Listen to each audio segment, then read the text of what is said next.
दोस्तों 28 अगस्त 2023 19 साल का शिबली सदीक हरिदोय अपनी मां नाहिद अख्तर को कॉल करता है। उसकी आवाज़ काफ़ी ज़्यादा घबराई हुई होती है। वो अपनी मां से कहता है कि कुछ लोगों ने उसे किडनैप कर लिया है। वो लोग उसे बहुत ज़्यादा टॉर्चर कर रहे हैं। नाहिद इससे पहले कि कुछ समझ पाती, अपने बेटे से कुछ पूछ पाती, कॉल कट हो जाता है। थोड़ी देर बाद फिर शिबली के नंबर से ही नाहिद को कॉल आता है, लेकिन इस बार कॉल पर उसका बेटा नहीं बल्कि कोई अजनबी था, और वो अजनबी जो नाहिद अख्तर की ज़िंदगी में भूचाल लाने वाला था। तो क्या हुआ था शिबली सदीक हरिदोय के साथ, पूरी कहानी जानकर आपके रोंगटे खड़े हो जाएंगे। तो चलिए शुरू करते हैं आज की सच्ची और दर्दनाक कहानी। शिबली सदीक हरिदोय बांग्लादेश के चिटागोंग का रहने वाला 19 साल का एक हंसता खेलता हुआ लड़का था। जिंदगी को लेकर उसके भी बहुत सारे सपने थे, और वो अपने सपने को पूरा करने के लिए पढ़ाई के साथ साथ काम भी करता था। बेटर फ्यूचर के लिए कदालपुर स्कूल एंड कॉलेज में पढ़ाई करता था।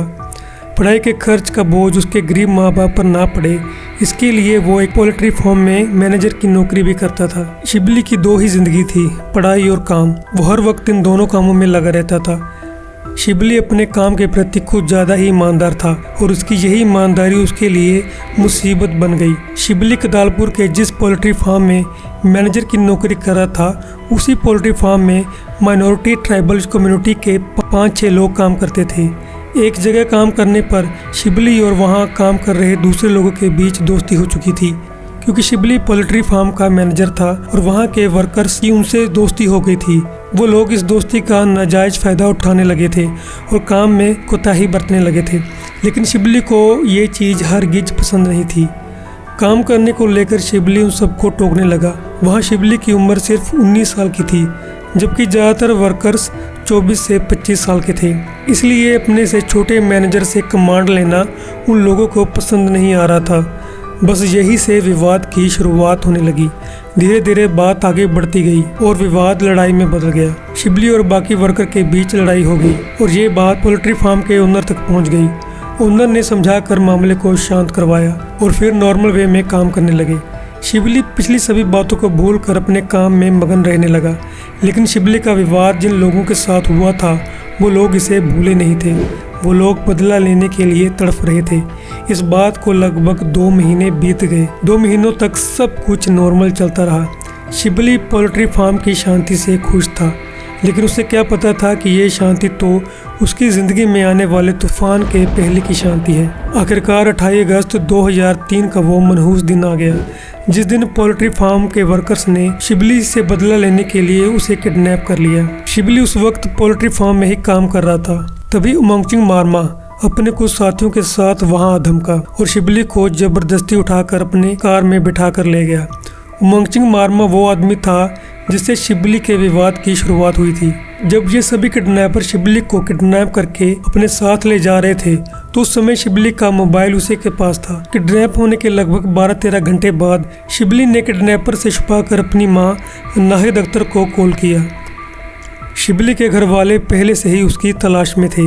नाहिद ने जब फोन पर अपने बेटे की घबराई हुई आवाज़ सुनी तो उसके होश उड़ गए। शिबली ने अपनी मां को बताया कि उसे कुछ लोग जबरदस्ती पकड़ कर ले आए हैं और उसे बांध कर रखा गया है। शिबली ने बताया कि उसे टॉर्चर भी किया जा रहा है। अभी ये लोग शिबली के बारे में सोच ही रहे थे कि इससे पहले कि नादिर अख्तर को समझ पाती और वो उससे कुछ पूछ पाती, कॉल कट हो गया। इससे कॉल से शिबली के घर पर हड़कंप मच गया और हर कोई शिबली की तलाश में जुट गया। अभी ये लोग शिबली के बारे में सोच ही रहे थे कि नादिर अख्तर के फ़ोन पर दूसरा कॉल आया। नाहिद इस उम्मीद में फ़ोन की तरफ दौड़ी, शायद उसके बेटे ने ही फ़ोन किया है। लेकिन इस बार ये कॉल शिबली की तरफ से नहीं बल्कि उसे किडनैप करने वाले किडनैपर की तरफ से थी। ये कॉल फिरौती मांगने के लिए की गई थी। किडनैपर ने शिबली की रिहाई के बदले उसके परिवार से 15 लाख टका की मांग की। शिबली के परिवार की आर्थिक हालत कुछ ऐसी थी कि ये परिवार मुश्किल से अपना गुजारा कर पाता था। ऐसे में अचानक से 15 लाख टका जुटा पाना नामुमकिन था। फिर भी अपने बेटे की खातिर शिबली के परिवार वाले पैसा जमा करने की कोशिश में लगे।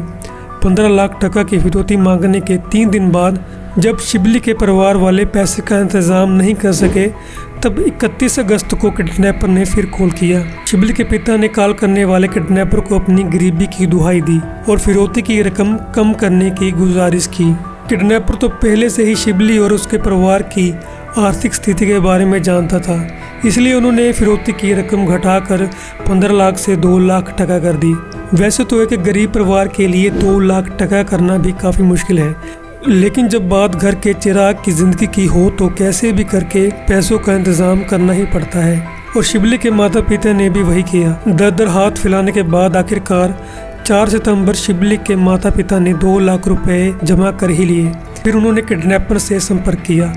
किडनैपर ने शिबली के पिता को पैसे लेकर बंदरबन डिस्ट्रिक्ट हेडक्वार्टर के पास बुलाया। मरता क्या ना करता, अपने बेटे को वापस पाने की उम्मीद में शिबली के पिता पैसे लेकर बताई गई जगह पर पहुंच गए। वहां पैसे लेने के लिए 2 बंदे आए। शिबली के पिता ने उन्हें पैसे वाला बैग थमा दिया। पैसे लेकर जब वो दोनों वहां से जाने लगे तो शिबली के पिता ने पूछा कि शिबली कहाँ है, तो उन्होंने कहा कि तुम वापस घर जाओ, तुम्हारे घर पहुंचने से पहले शिबली वहां पहुंच चुका होगा। अपने बेटे को दोबारा अपनी नज़रों के सामने देखने की हसरत लेकर शिबली के पिता दौड़े दौड़े अपने घर पहुंचे, लेकिन घर पहुंचने के बाद उनकी सारी हसरत आंसू में बह गई, क्योंकि शिबली अपने घर पर नहीं पहुंचा था। शिबली के माता पिता को अब ये उम्मीद थी कि शायद किडनैपर शिबली को छोड़ने में थोड़ा टाइम लेंगे। इसी उम्मीद में उन्होंने शिबली के इंतजार में 3 दिन और बिता दिए। 4 सितंबर को इन्होंने किडनैपर को पैसा दिया था, लेकिन जब 7 सितंबर तक भी शिबली अपने घर पर नहीं पहुंचा तो शिबली के माता पिता की उम्मीदें धुंधली होने लगी और आखिर में थक हार कर इन्होंने रोहाजन पुलिस स्टेशन में शिबली के किडनैप होने की FIR दर्ज करवाई। शिबली के किडनैप होने के 11 दिन बाद ये मामला पुलिस के पास पहुंचा। शिबली के माता पिता ने शिबली की रिपोर्ट दर्ज करवाने में इतना वक्त इसीलिए लिया क्योंकि किडनैपर ने इन्हें धमकी दी थी कि अगर ये पुलिस के पास पहुंचे तो उनको अपने बेटे से हाथ धोना पड़ेगा। लेकिन 11 दिन के इंतजार करने के बाद भी उन्हें अपना बेटा नहीं मिला। तब जाकर उन्होंने पुलिस में रिपोर्ट दर्ज करवाई। पोल्ट्री फार्म में 2 महीने पहले हुए झगड़े के अलावा शिबली का किसी भी विवाद से कोई नाता नहीं था। इसी आधार पर शिबली की मां ने पोल्ट्री फार्म में 6 लोगों पर अपने बेटे को किडनैप करने का आरोप लगाया। इन 6 लोगों में उमांगचिंग मरमा, सुवांगचिंग मुंग मरमा, एंगतुई मुंग मरमा और कायाथावई मरमा नामजद आरोपी थे। शिबली को पोल्ट्री फार्म से ही किडनैप किया गया था। पुलिस ने भी अपनी जांच वहीं से शुरू की। जितने भी नामजद आरोपी थे पुलिस ने उन सभी से बारी बारी से पूछताछ करनी शुरू की। शुरुआती पूछताछ में तो इन्होंने पुलिस को बरगलाने की काफ़ी कोशिश की, लेकिन पुलिस के सामने उनकी चालबाजी ज़्यादा काम नहीं आई और पुलिस ने 4 आरोपी में से 3 आरोपी उमांगचिंग मरमा, सुवांगचिंग मुंग मरमा और एंगतुई मुंग मरमा को शिबली को किडनैप करने के जुर्म में गिरफ्तार कर लिया। पुलिस ने बाकी 2 आरोपियों की भी तलाश जारी रखी और इधर शिबली का सुराग हासिल करने के लिए गिरफ्तार किए गए 3 आरोपियों से भी सख्ती से पूछताछ की जा रही थी। पुलिस ने 3 आरोपियों में से उमांगचिंग मरमा को मुख्य आरोपी माना और पुलिस ने इसी से सारी सच्चाई उगलवाई। सच्चाई ऐसी थी कि जिसे सुनकर आपके होश उड़ जाएंगे। उमांगचिंग मरमा ने अपने 5 और साथियों के साथ मिलकर शिबली को किडनैप किया था। शिबली से इनकी पहले तो अच्छी दोस्ती थी, लेकिन 2 महीने पहले हुए विवाद की वजह से ये दोस्ती दुश्मनी में बदल चुकी थी और उमांगचिंग ने अपने साथियों के साथ मिलकर शिबली से बदला लेने का ठान लिया था। 2 महीने की प्लानिंग के बाद आखिरकार 28 अगस्त को इन्होंने शिबली का किडनैप कर लिया था। पहले इन लोगों का प्लान ये था कि शिबली को किडनैप करके टॉर्चर किया जाएगा और फिर इसके परिवार से फिरौती की रकम हासिल कर शिबली को छोड़ दिया जाएगा। इन्हें शिबली के परिवार की आर्थिक हालत के बारे में भी पता था, इसीलिए इन्होंने आसानी से फिरौती की रकम 15 से घटाकर 2 लाख टका कर दी थी। फिरौती के पैसे मिलने के बाद भी इन लोगों ने शिबली को क्यों नहीं छोड़ा? इस सवाल के जवाब पर उमांगचिंग का कहना था कि शिबली को पता था कि उसको हम सब ने मिलकर ही किडनैप किया है। अगर हम शिबली को छोड़ देते तो वो पुलिस में जाकर सारी सच्चाई बता देता और हम जेल चले जाते हैं, इसलिए हमने खुद को बचाने के लिए शिबली को ही मार दिया। छोटी सी बात को लेकर शुरू हुआ विवाद आखिर शिबली की मौत के अंजाम में आया। लेकिन अब सवाल ये था कि अगर शिबली मर चुका था तो उसकी लाश कहाँ है? मांगचिंग वर्मा ने बताया कि शिवलिक को मारने के बाद उन लोगों ने उसकी लाश को रोआजन में ही ऊंची पहाड़ियों में छुपा दिया था। कुछ मीडिया रिपोर्ट के मुताबिक मांगचिंग वर्मा ने यह भी खुलासा किया था कि शिवलिक को मारने के बाद उसने और उसके साथियों ने उसके शरीर से मांस निकाल कर उसे पकाकर खा लिया था और फिर बची हुई हड्डियों को पहाड़ में ले जाकर फेंक दिया था। खैर 11 सितंबर को डेड बॉडी की रिकवरी के लिए पुलिस मुख्य आरोपी मांगचिंग वर्मा को उस जगह लेकर गई जहां इन लोगों ने शिवलिक को मारकर फेंक दिया था। पुलिस के साथ साथ शिवलिक के माता पिता और रिश्तेदार भी मौजूद थे। आखिरकार जंगलों के बीच पुलिस को एक कंकाल मिल ही गया जिसके ऊपर का सारा मांस गायब था और सिर्फ हड्डियां बची थी। शिवलिक के माता पिता और रिश्तेदार इस कंकाल को देखकर आंसुओं में डूब गए। पुलिस कंकाल और आरोपी मांगचिंग वर्मा को अपने साथ लेकर पुलिस स्टेशन की ओर निकल पड़ी। इधर आसपास के इलाकों में शिवलिक की लाश मिलने की खबर आग की तरह फैल गई। आरोपियों के खिलाफ लोगों का गुस्सा भड़क उठा। पुलिस जिस रास्ते से आरोपी मांगचिंग को लेकर गुजरने वाली थी, गांव वालों ने रास्ते में पेड़ फेंक कर रास्ते को बंद कर दिया था।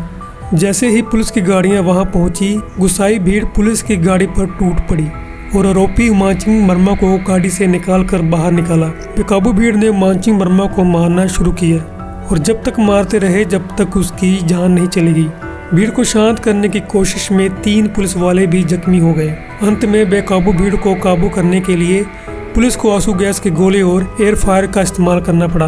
मुख्य आरोपी को तो अपने किए की सजा भीड़ के द्वारा ही मिल गई थी, लेकिन बाकी आरोपी अभी भी पुलिस हिरासत में हैं और जांच पूरी होने के बाद उनकी सजा कानून के द्वारा ही तय होगी। दोस्तों, सजा चाहे जो भी मिले, लेकिन लोगों ने छोटी सी वजह से शिवलिक के माता पिता से जो छीन लिया है वो पूरी दुनिया की कोई भी चीज उसकी भरपाई नहीं कर सकती। तो दोस्तों, ये थी शिबली सदीक हरदोई के दर्दनाक अंत की कहानी। अगर इस कहानी के बारे में आप कुछ कहना चाहते हैं तो हमें जरूर कमेंट करें और चैनल को सब्सक्राइब करना ना भूलें। हम ऐसी ही इंफॉर्मेशनल और नॉलेजेबल वीडियो आप तक लाते रहेंगे। धन्यवाद।